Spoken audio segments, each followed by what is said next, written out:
So I'm introducing Kathleen Monahan.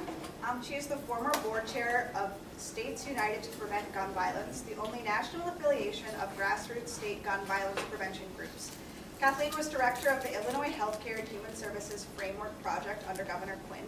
Previously, she was the founding project director of the Illinois Violent Death Reporting System, co-chair of the Illinois Injury Prevention Coalition, and the former associate director of the Chicago Project for Violence Prevention, which is now Cure Violence. Kathleen has worked in injury and violence prevention in Illinois as a public health professional for more than 20 years. Thank you.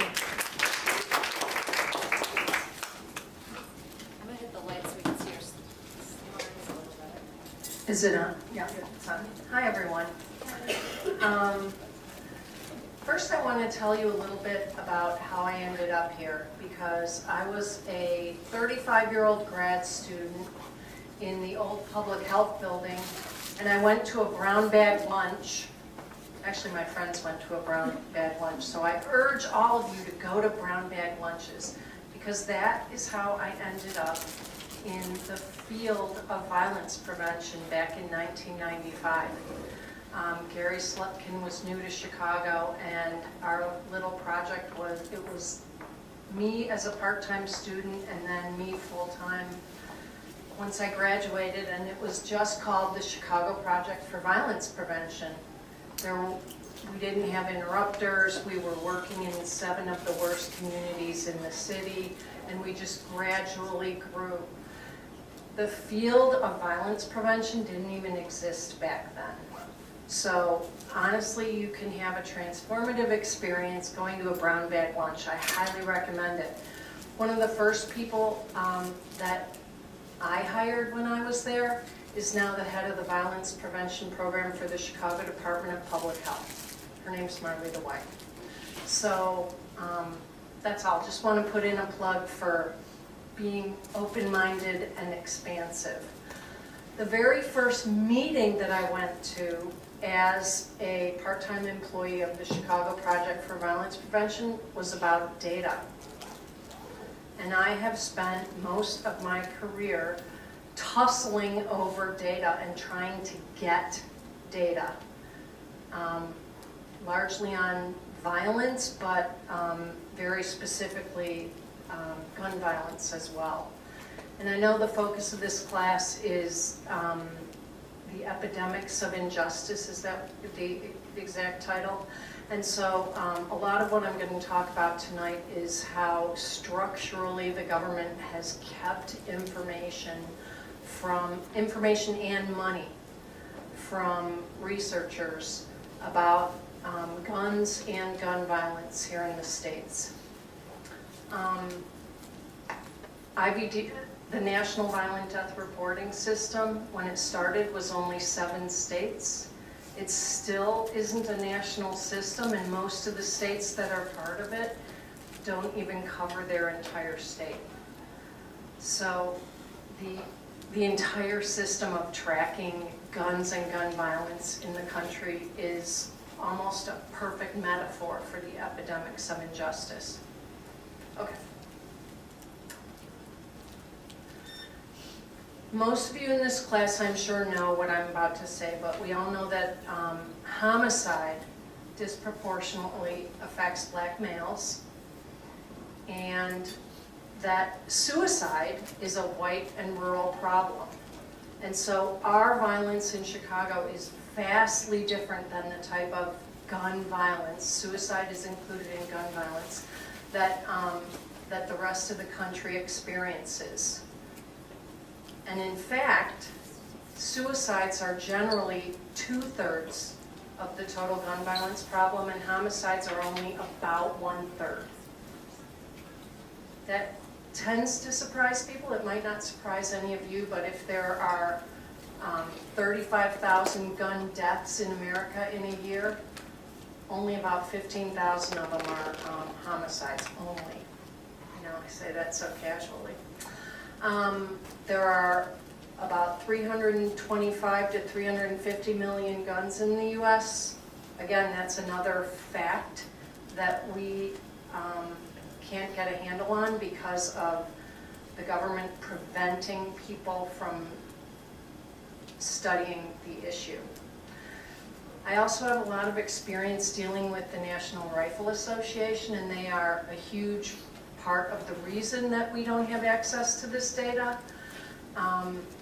Believe it or not, back when I was board chair of a tiny little group that merged with States United to Prevent Gun Violence, we had no money, we were all volunteers, we had no executive director, and the NRA infiltrated our board.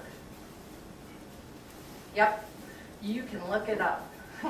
Her name was Mary McFate, and they spent about a year getting to know us, showing up, that type of thing. And I don't know if any of you remember when Keith Olbermann had a news show on cable, and at the end of his show he would do today's worst person in the world. Well, he did Mary McFate, who infiltrated our board as one of the worst persons in the world. So the NRA is tenacious, wealthy, and they have one message. And I have a lot of experience working with national gun groups and local gun groups and gun violence prevention groups. We don't have one message. And that's one of the challenges, I would say, that we face on our side of the issue, if there's a side. Some of the questions that we can't answer because we don't have access to this data are on this slide. But one of the most egregious aspects of the lack of data is that we don't even have a way of tracking police homicides of citizens. The government doesn't track that.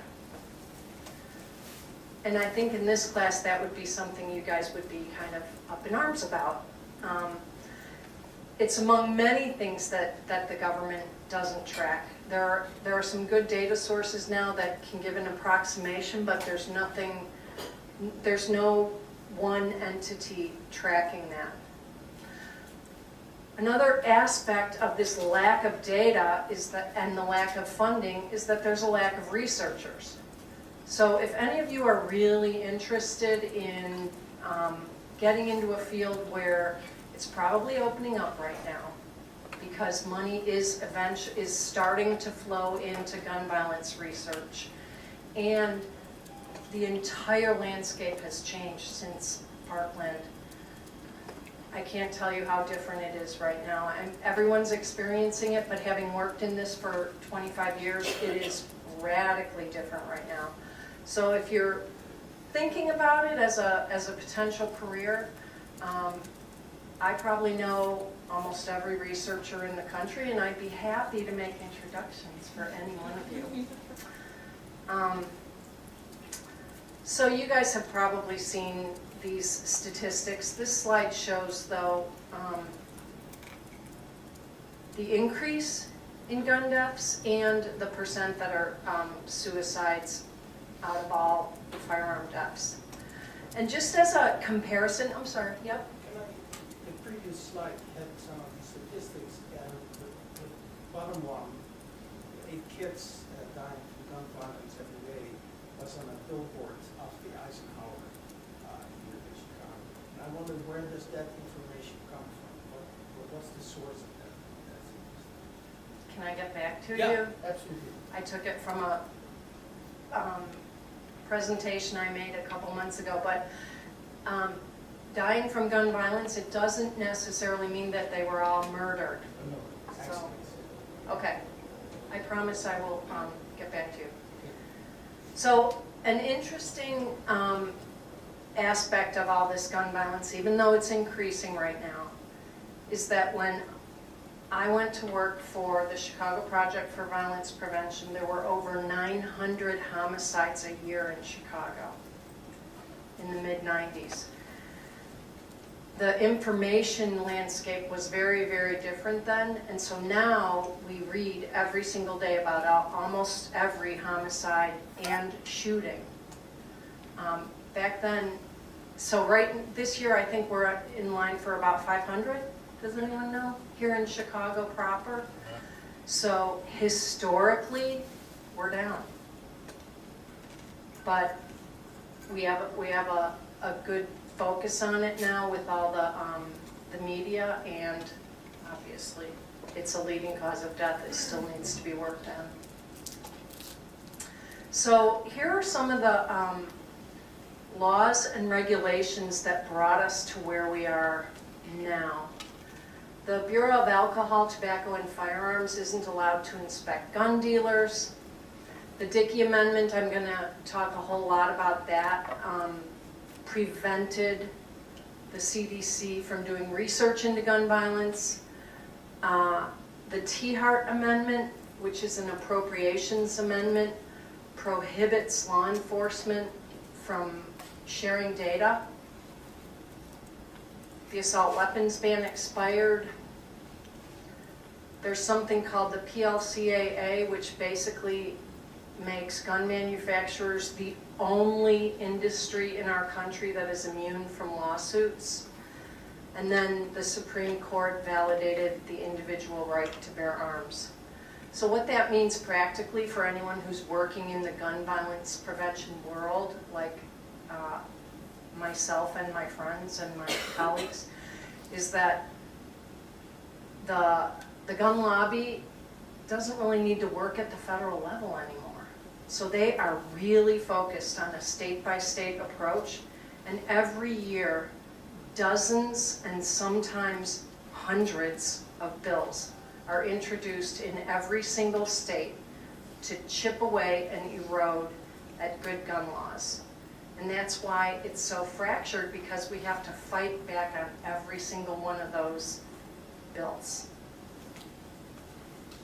It's hard work. There's a lot of really great people doing a lot of hard work. So the Dickey Amendment is something that you probably have all heard of. There's this great public health researcher named Art Kellerman. He was at Emory, and he did a study that showed that a gun in your home increased your risk of homicide. He made links to domestic violence, that kind of thing. And that study, which was funded by the CDC, is what brought this congressman from Arkansas to add an amendment to the appropriations. So it was an appropriation rider, just like the T-Hart Amendment, that said you can do research, but you can't promote gun control. They used the term gun control back then. And he's famous for saying you can either do your research or you can keep your guns, but if you let the research go forward, you will lose all your guns. That had, everyone says, a chilling effect on research, and what really happened is that the CDC lost the exact amount of money that they had to do gun research, and so they took it as Congress telling them no more gun research. They created the National Violent Death Reporting System in the mid-2000s anyway, by including all violent death and not just gun death, and not having it be focused on homicide only either. So the Violent Death Reporting System analyzes homicides, suicides, accidental firearm deaths, unintentional firearm deaths, justifiable homicide, which is what the police call homicide by a cop, and then unknown. And a couple things that the NVDRS does really well is it's almost like a canary in the coal mine. So the National Violent Death Reporting System, looking at all these violent deaths, was the place where the country first really learned about veteran suicides. It also was the National Violent Death Reporting System showed the beginning of the opioid crisis and the prescription drug epidemic and the increase in middle-aged female suicide. So it's a fantastic database. You can query it in Whiskers. You guys all familiar with Whiskers? What does W stand for? WISQARS. Are people familiar with this? No? I'm not either. It's an injury database that's interactive, and you can query it and download data and analyze the data yourself, and the National Violent Death Reporting System data is in there. You should all know about it. You'd really love it. WISQARS. It's run by the CDC. But still, MVDRS is underfunded and isn't nationwide yet. Is the Dickey Amendment something that needs to be reaffirmed every year, or was it just something that was passed in '96 and stays that way? No, it gets chipped away at every year, and people want to sort of take it away. But what happens is that new laws kind of overcome it. But the Dickey Amendment and funding for the CDC and gun violence has not. It hasn't happened fully until this year and next year. It's probably going to finally be put to bed. But they can't just repeal the Dickey Amendment. It's too old. They have to just create a new law to sort of overcome it, override it. Just like the assault weapons ban, they can't just re-implement it. They would have to write a whole new one. And you said that things have really changed since Parkland. Do you think more so than since Sandy Hook? Absolutely. Sandy Hook did not change a thing, except everyone got sad. But senators looked parents of those kids in the eyes and said, I will vote for good gun laws, and then they didn't. That was Sandy Hook. Yep, nothing happened after Sandy Hook. Stuff happened in Connecticut. The state of Connecticut has an assault weapons ban, and it's very successful. But no, nationally, cowards. Congress is full of cowards. So Sandy Hook really changed things. Parkland really changed things because everyone now, not everyone, they just changed things. The tide of public will has finally changed. As a good friend of mine used to say, the reason your side, the gun violence prevention side, isn't successful is that your issue doesn't have any saliency in the voting booth. And what that means is people go and vote for a whole bunch of reasons, and they'll answer a poll and say, yeah, I'm all for universal background checks. But it doesn't determine their vote in the voting booth. Finally, this year, people voted based on the gun issue. And people were voted out of office, and people were voted into office based on the gun issue. And that's very unusual. Usually it's the NRA sort of controls that with money and with fear and intimidation. So the myth of the NRA being able to control every single election has been shattered finally, and I really believe it's a huge sea change. I was at the March for Our Lives in DC, and I have never experienced anything like that. I've been to tons of marches, but never like that for the gun issue. So, yep. Hi, Hi. sorry, I walked in late. It's okay. In terms of, I don't know if we can make the comparison of what happened in New Zealand. I don't know if you brought that up, and how legislation changed very quickly after the tragedy they had. And it's just an example of another nation kind of stepping up leadership to take a stance. And I just wonder how that, falls within our system. Well, Your opinion the- on that. Sorry. my opinion, I want to move to New Zealand. Can you repeat the question? Oh, sure. The question was, after what just happened in New Zealand, where they were within 6 days of a mass shooting, they passed an assault weapons ban. What do I think the leadership of the U.S. will do, and can we as a nation ever do something similarly bold? Wouldn't that be great? The Heller decision, which was the Supreme Court decision affirming the right of individual people to own guns in the U.S., it's not unlimited. Scalia wrote there can be restrictions, but that and the sheer number of guns, we are awash in guns in this country, New Zealand is a country of only 4.5 million people. That's like the Chicago metropolitan area deciding to ban guns. There's so much history here. There's so much fear, I would say. I'll tell you how the assault weapons ban worked in Connecticut. Connecticut's one of the bluest states. And what they did was no more sales of assault weapons in Connecticut. And if you own your assault weapons already, you just come and register them. By the way, nobody registers guns. You all know that too, right? So some people in the blue state of Connecticut, which is hardly got any rural areas, some people owned over 100 assault weapons that they had to come in and register.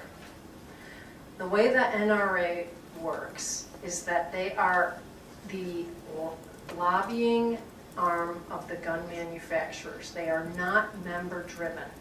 The member fees don't fund them, and they do not do what their members want. They are the lobbyists for the gun manufacturers. And the gun manufacturers know that the percentage of households that own guns in the US is still going down every year. It doesn't feel like it when you read about, you know, a run on guns when Obama's elected and stuff, but the percentage of households that own guns is going down. So what could a gun manufacturer do? They can sell more guns to the same gun owners. That's how you end up with people owning 100 assault weapons. That's how you end up with pink little shotguns for little 7-year-old girls. That's how you have the NRA trying to get bump stocks and silencers unregulated, because it's a shrinking market. They don't know what to do. So none of this is a secret, but that's how it works in the States. There have been, Senator Feinstein introduces an assault weapons ban almost every session, and it goes nowhere. So if you think about, everyone in here has probably thought about Trump and impeachment and how it would pass the House, but it would never pass the Senate. Same thing with an assault weapons ban. Same thing with any of these common sense gun laws.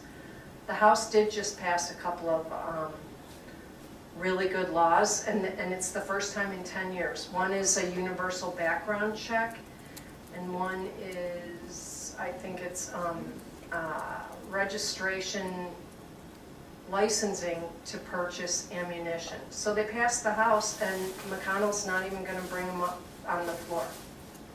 So the legislators are interested and want to do it. It just, our Senate system is broken. I mean, it's also, so the CDC is not funded to investigate one of the leading causes of death in the United States. And so foundations have had to fill in, and a couple of leading research institutions have filled in too. The UC Davis has a violence prevention institute now. It's run by one of the leading gun researchers. His name is Garen Wintemute, W-I-N-T-E-M-U-T-E. But the CDC itself does not have a robust research arm for gun violence prevention, for guns. The T-Hart amendments, again, are riders on appropriation bills that say basically ATF can't share any data. ATF has to track all gun sales on paper. There's a warehouse in West Virginia. Yeah, it's shocking. But this is the heavy, heavy hand of the NRA literally sitting at the table and writing the regulations for this agency. They're our gun regulating agency, and they have been completely ruled by the NRA for years. It's terrible. If Chicago traces crime guns, and Detroit traces crime guns, and ATF sees a pattern of trafficking between a couple of stores or a couple of these towns, they can't share the data. It's outrageous. They're not allowed to share the data? No, the T-Hart amendments prevent them. Oh no, it's possible. The T-Hart amendments prevent them from doing it. So they try to find ways to get around it because their job is to prevent gun trafficking. But essentially, their hands are tied behind their backs. And all of this leads eventually to more illegal guns in places like Chicago. You can draw a straight line from ATF not being able to work with jurisdictions on gun tracing to illegal guns being everywhere. Have any of you ever heard of ShotSpotter?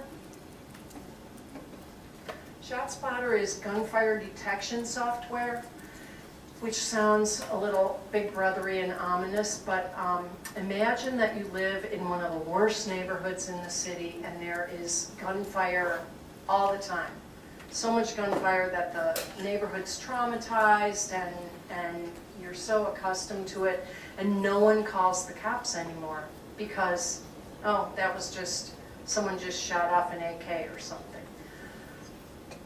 ShotSpotter detects the gunfire and sends the police department the latitude and longitude of the gunshots, and so the police end up responding to all the gunfire in a community. Prior to gunfire detection technology, communities, those really war-torn communities, only report about 20% of gunfire. After ShotSpotter, the police respond to the software. They don't have, people still call it in, but that basically brings the community and the police together around the shootings. And the community gradually starts to feel like the cops actually are going to respond to the gunfire in their community. In places where cities use ShotSpotter correctly, it has led to a huge reduction of gun carrying, which as public health people, you know that leads to using a gun. So a huge reduction of gun carrying and of shootings. Chicago has ShotSpotter in quite a few beats and police districts.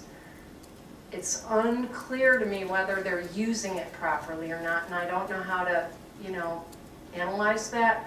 But if you're interested in this issue and you're reading about it in the paper, they will sometimes mention gunfire detection software, or it was a ShotSpotter alert that brought the police to this location.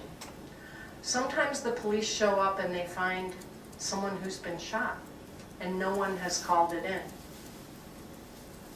They also usually find casings, so it's really good for tracing crime guns too.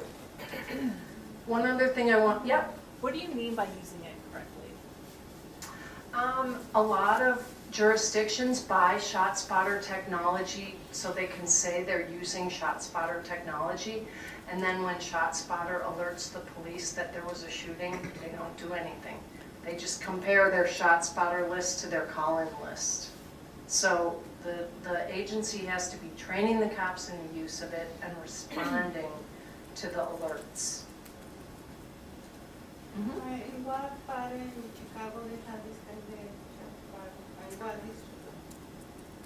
I think 7 and 11 and possibly 5, but my police district knowledge is rusty. Since the last time I was working in city neighborhoods, I would guess that it's right on the police department website because they're very proud of it. Whether they're using it robustly or not is a different story. They'll send alerts right to police squad cars in the beats. So used properly, it could be really useful. Yep. Referring back to your comment about not using the ShotSpotters properly, is that intentional, or is that just coming from not them just being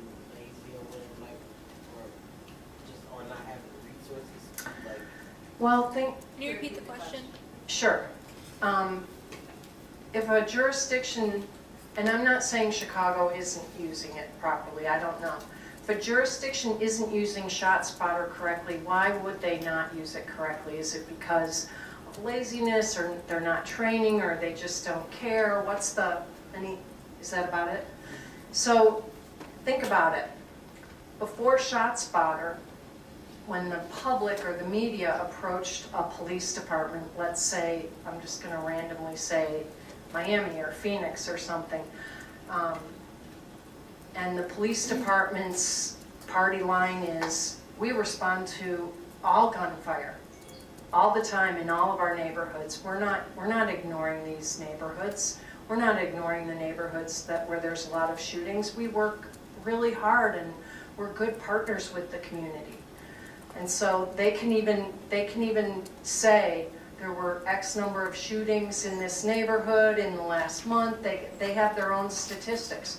Well, ShotSpotter demonstrates that they're wrong, that there are guns going off all the time in these communities, and that the communities have gotten so tired of the police not responding and of the gunshots themselves that they aren't calling the police.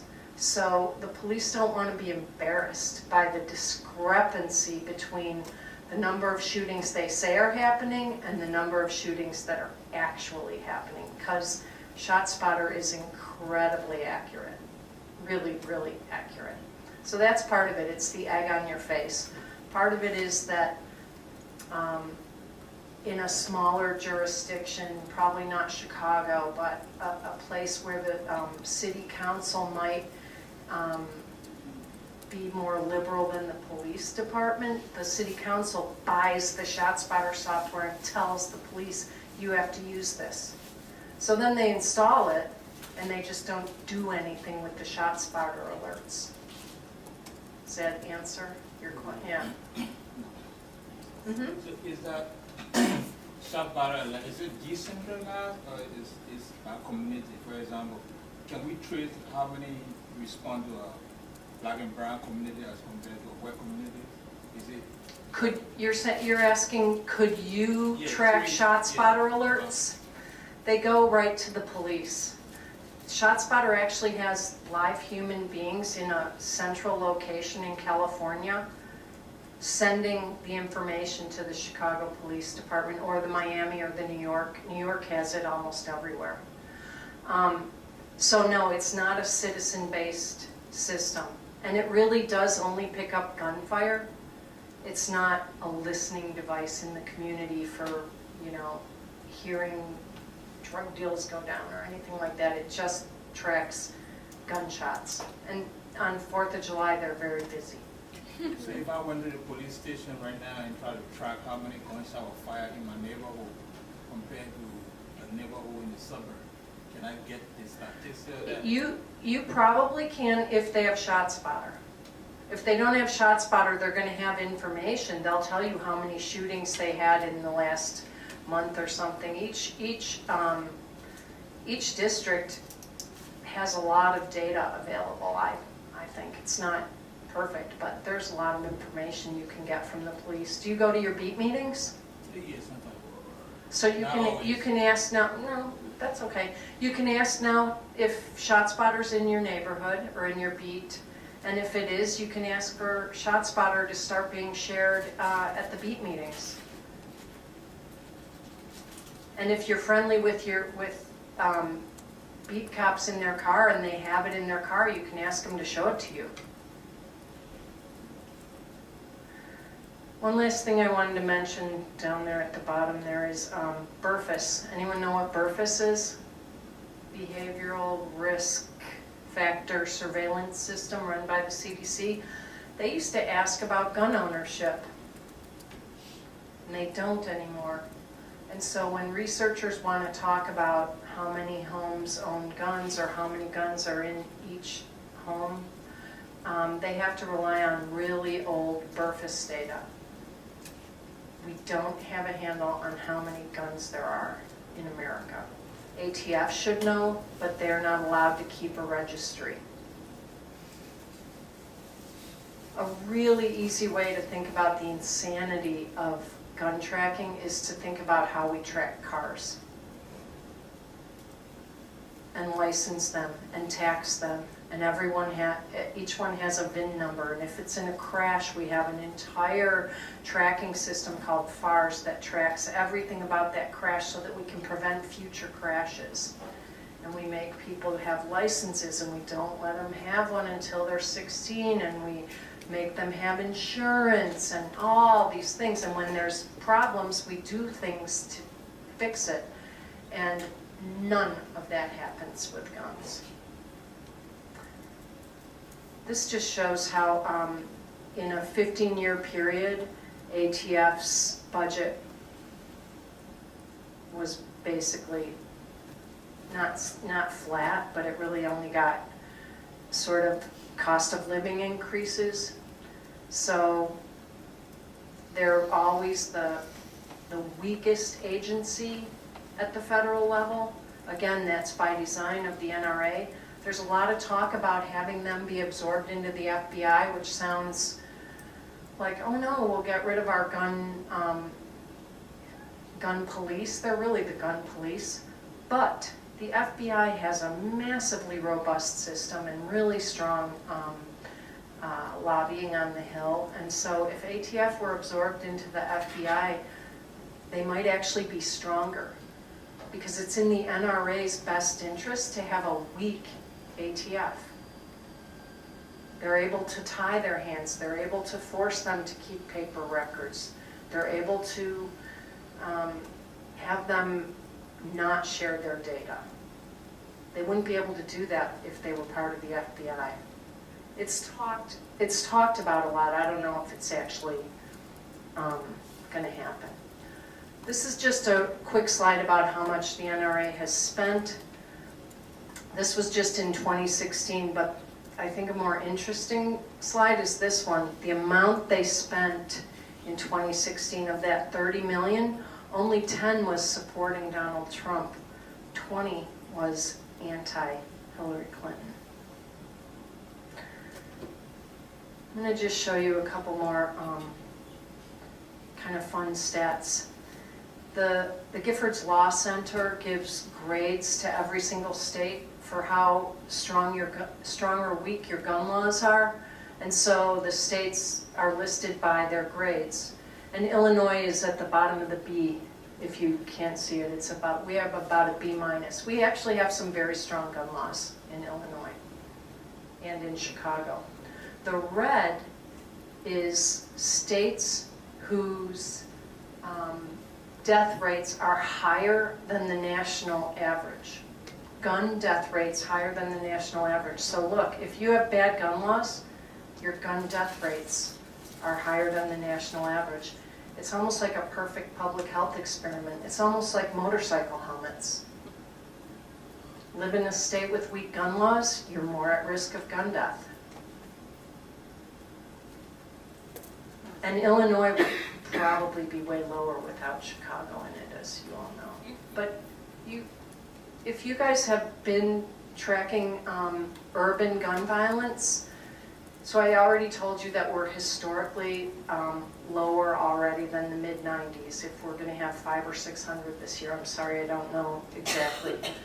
But the increase in urban homicides is in mid-sized cities now, not in places like New York, LA, Chicago. It's in places like Milwaukee, Cleveland, New Orleans, places that are much smaller and don't have the resources and don't have the kind of programs that we've been implementing for years and years and years here.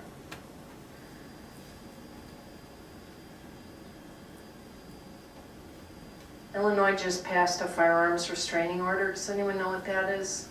It's where if you know someone in crisis, you or the police can petition the courts to take their guns away so that they aren't a danger to themselves or others. And that law is in the process of being implemented right now. It was passed and signed. Gun dealer licensing is really just a way to make up for the fact that ATF doesn't have enough agents. And so we're basically saying in Illinois, the feds aren't doing their jobs. We want to track gun dealers, how many guns are lost or stolen, what their inventories are, that kind of thing.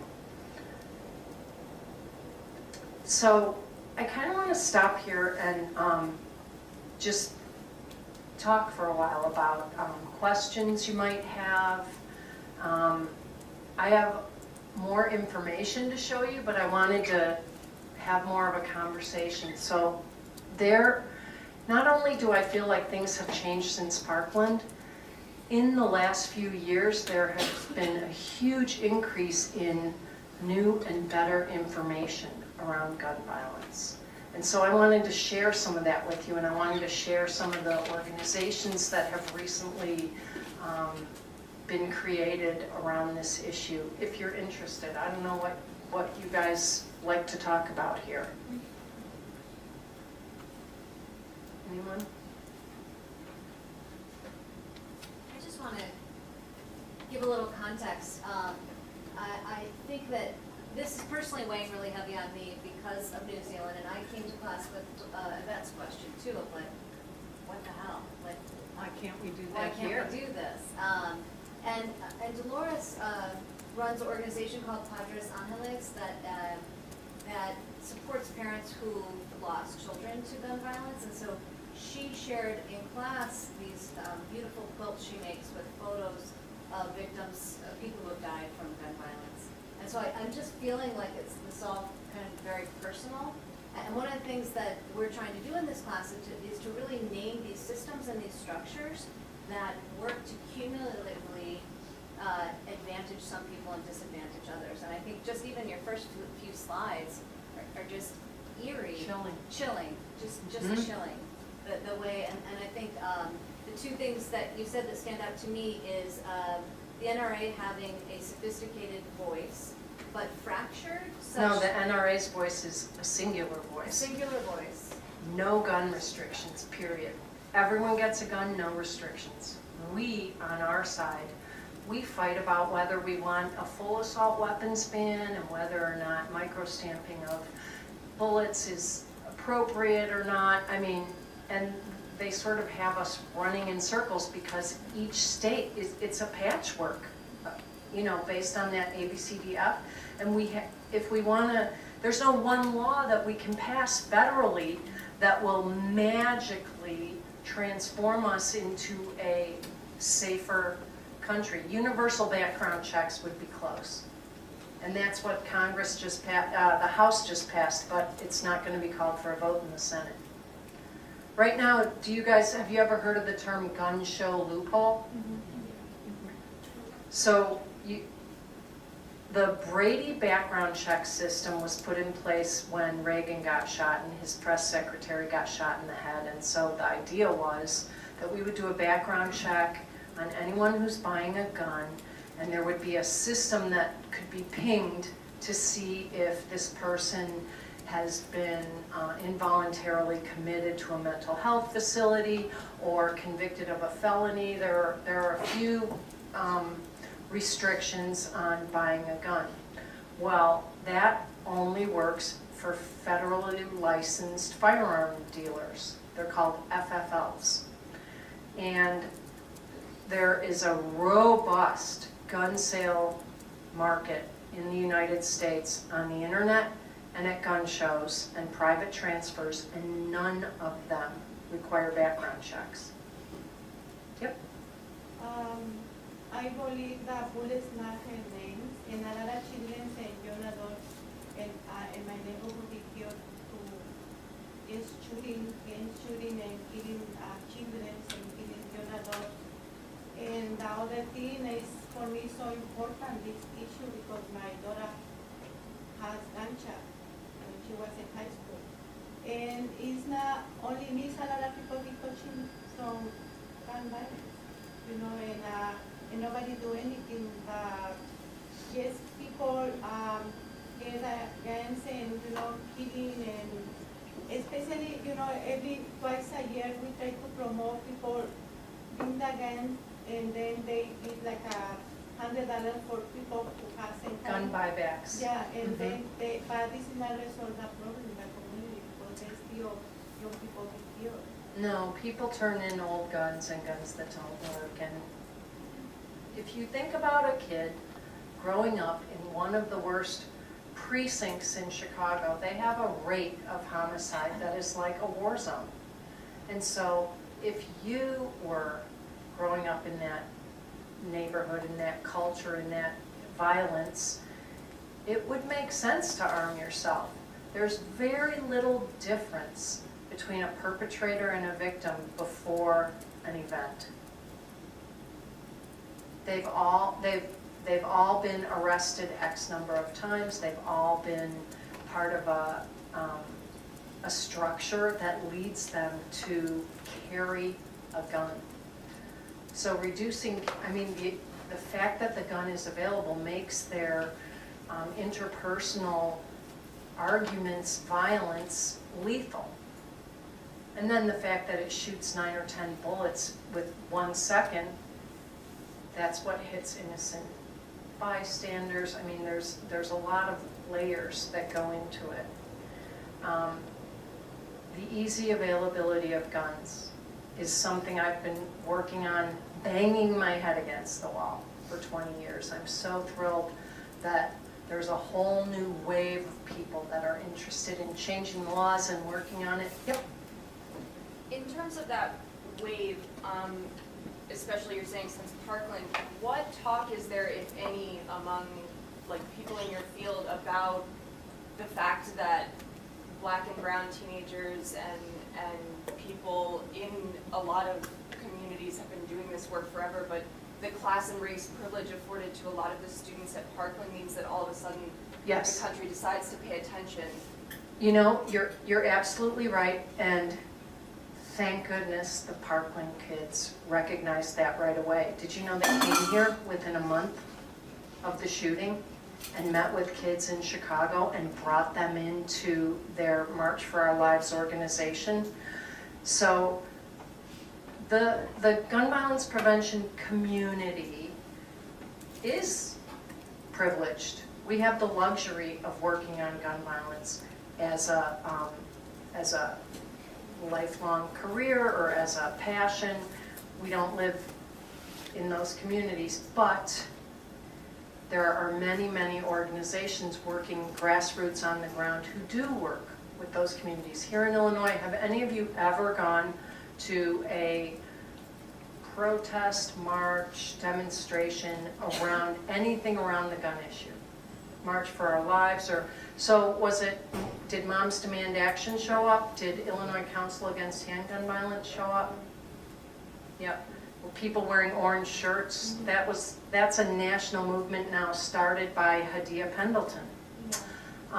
So it's something that we as a movement talk about and work really hard on all the time. And I will recommend to all of you that you get in touch with or follow the Community Justice Reform Coalition. It's the newly formed national organization that is doing exactly what you're saying. So it's run by a woman named Amber Goodwin, and I wanted to bring up their website here at the end and show you what their website looks like and what their work looks like. But Amber and her organization works with all of us, and we work with her, and every single organization tries desperately to deal with this issue.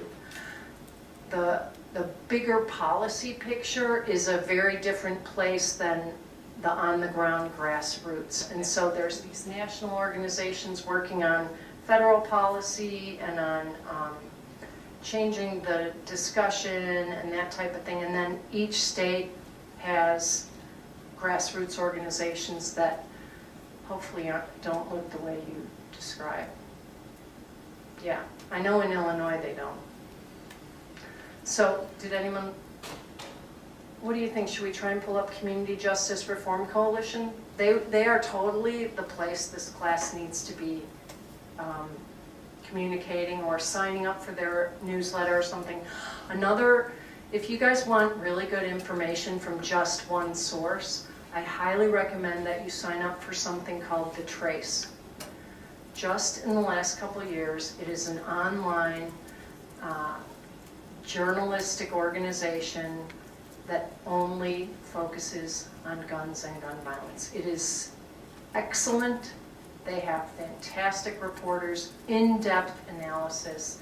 Highly, highly recommended if you want to be up on things. Yep. I want to make one comment. I was at a global health meeting a couple of weeks ago here in Chicago. There was a presentation on gun violence in the Americas. One of the speakers was from Medellin in Colombia, and he was intimately involved in dealing with the gun violence issue there. In the mid-90s, there was the city of Medellin is about the same size as Chicago, it's as spread out. Apparently, I've never been there, but that's what he said. And they had 6,500 deaths, gun deaths per year in the mid-90s. They brought that down to about 500 right now. And the way they did it is by investing in the neighborhoods where the violence happens in terms of everything. Yeah. Housing, Yeah. Public transportation, cultural things. The structure of the community, the social determinants of the health of those people, exactly. And that's what's not happening in this city. You're absolutely right. You know, I was naive when I started working with the Chicago Project for Violence Prevention, and we were doing strategic planning with the communities we were working with. And a couple years into the work, this sounds naive now, but a couple years into the work, I just started saying to everyone I could when they would ask me about my work, I just kept saying, we can't do anything until we solve poverty and lack of education. This is crazy. We aren't even putting a Band-Aid. We can't do this until we do that. And I think that's where we are now. We all realize that it's a really complicated issue. You can't solve it by passing a law or implementing a specific program. It's investment in humans. Yeah. I went to this event with Moms Orange and all that, but the thing is, I never see this organization come to the community. They do happy events outside in community we affected through violence. Mm-hmm. And I always try to encourage these people come to my community and marching through violence prevention. And when I do marching in my community, it's only people from that community, few people from that community, because they are afraid to march sometimes. We're gonna get a marching in April 13th. It's gonna unite the Latino and African American together with the same issues and mass to draw the children to violence. We're gonna unite and we're gonna march a little bit. And start to demanding people be present in our community, not be by ourselves, you know. Yes, community to be affected, but nobody comes to the community and say, okay, we're here. You know, they ask us to participate in their own programs, but they never come to our community to support our community. This is the big issue. I'm sorry to hear that. Yeah, I don't know, I can put you in touch with a ton of people, but I don't know if I can change that dynamic. Sorry. Yep. I know that some models of intervention of violence focus around like an epidemiological approach, like rooting out like an infection, like treating an infection, and I'm wondering. Like cure violence? I'm wondering what your take is on that. I think that the violence that our communities are experiencing is so complicated that there is no one solution. I think Cure Violence does good work, and it's part of something that has to be much larger, that involves investing in the communities. It's the same as an infection. You can't just put a Band-Aid on, right? You have to do more. It's too complicated. I don't think that only that. I don't think that just that approach solves it. That's called a public health approach, but I believe the true public health approach is much broader. And it does involve paying attention to all the determinants of the community's health. I'm decided to hear that disease in this community. We now have a disease. The problem is they need to see the roots. What happened in this community that is investment in this community affects the Right, it's livelihood. generations of disinvestment by this city where the TIF, have you had anyone come here and talk about TIFs? Not Yeah. explicitly this semester. Yeah. I mean, it's shameful. It's terrible. I agree with you. I can't say anything more than that I agree with you, and I don't have a solution except vote. I'm a policy person, so I think voting helps, and working in your community helps, and fighting like hell.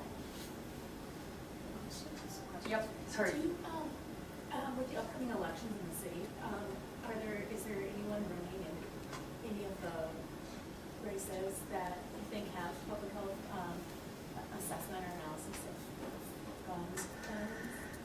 You know what, honestly, I think that in the mayoral race, they both have a decent sounding platform for gun violence. They both think that they need to have a mayor's office of violence prevention or public safety, they call it.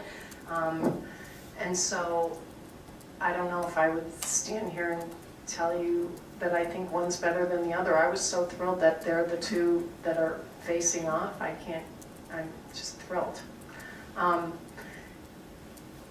The city itself suffers from a lot of what the state does, which is decades of disinvestment, you know?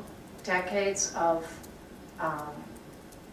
reducing tax revenue and reducing spending on important things. Kids, education, neighborhoods, people, all that. And then a second question is, on that chart, it had Illinois, it's preserved with an E, and then it said Indiana, I think was a C, and then a high rate, and Wisconsin, maybe Wisconsin, and it was a D, Wisconsin was a C. With those states being so close to Chicago, what's...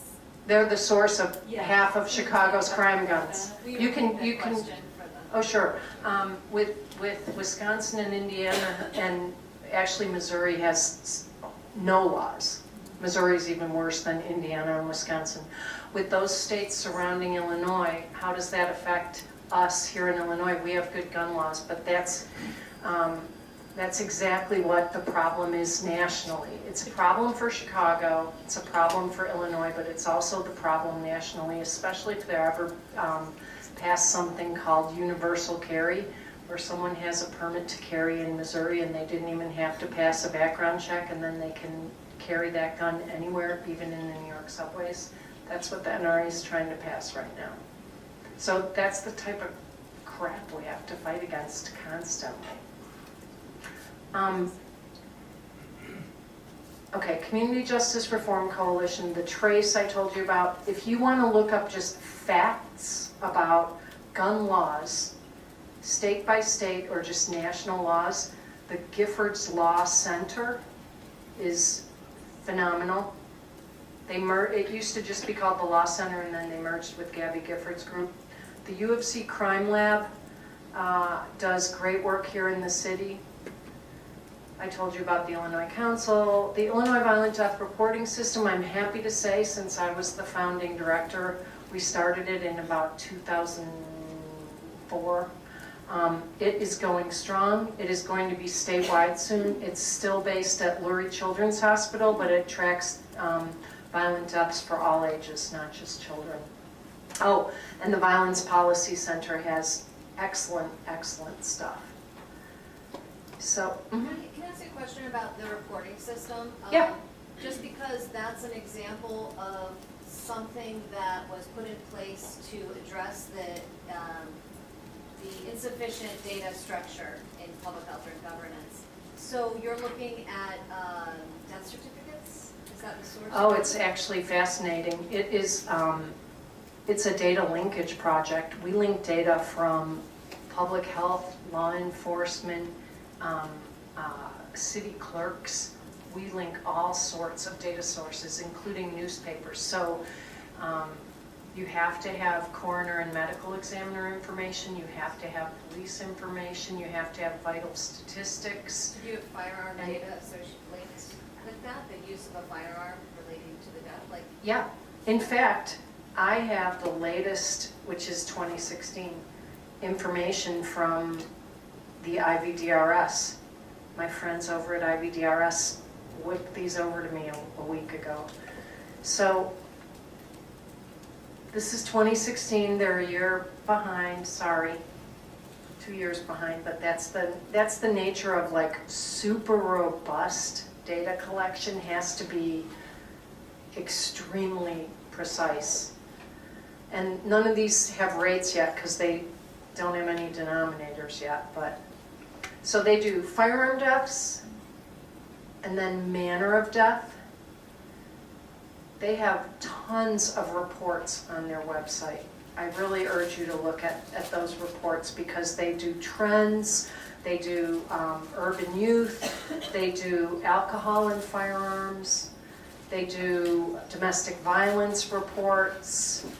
They are also looking for an epi intern. Anybody interested? If you are, let me know. I'll give Jenny all my, you're welcome to share my contact info. Here, there, that's my email, Cam Gringa. I lived in El Salvador for 2.5 years, where the homicide rate was as bad as Medellin.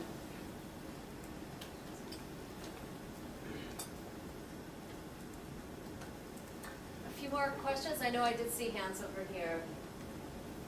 I have a lot of friends in this field, so I would really be happy if anybody wanted to contact me after class to either ask more questions or get in touch with someone doing specific work. I'd be happy to put you in touch with researchers, people who run state groups, anything. Sure.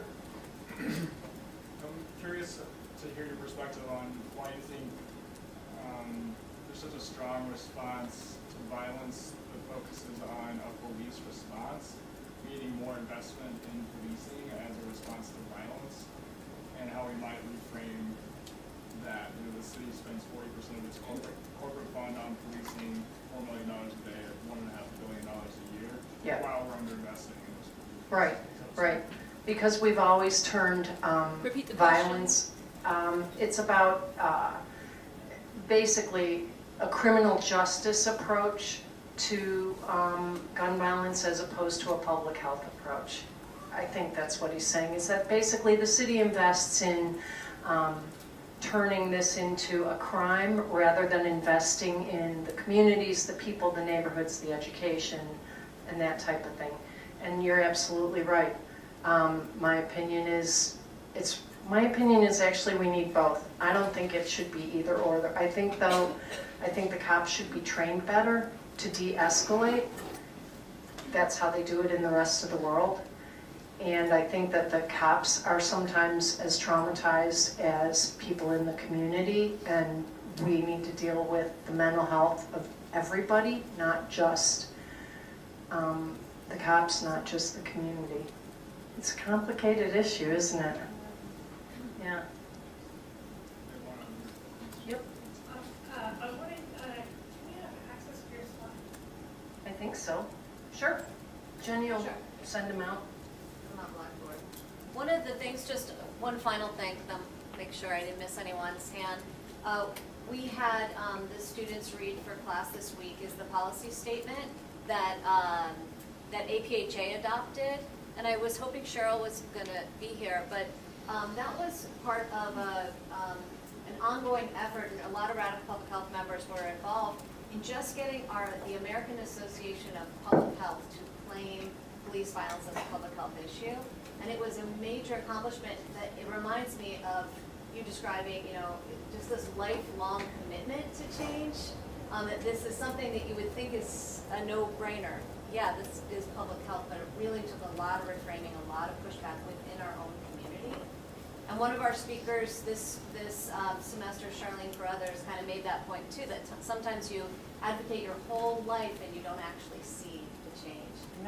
For issues that seem so clear. So common sense. So common Yeah. sense, yeah. Any other questions before we thank Kathleen? Thanks, you all. Feel free to get in touch. I mean it. Thank you, And Melanie. it's Yeah. not more of a question, can you go back one slide, please? Thank Sure. you. Oh, for my email address? That, yes, that resource. Thank you. If anyone gets in touch with the Community Justice Reform Coalition, tell Amber I said hi. Thank Okay, you. thanks everyone. Let's take a 10-minute break. We'll make sure our speaker's here for the second half of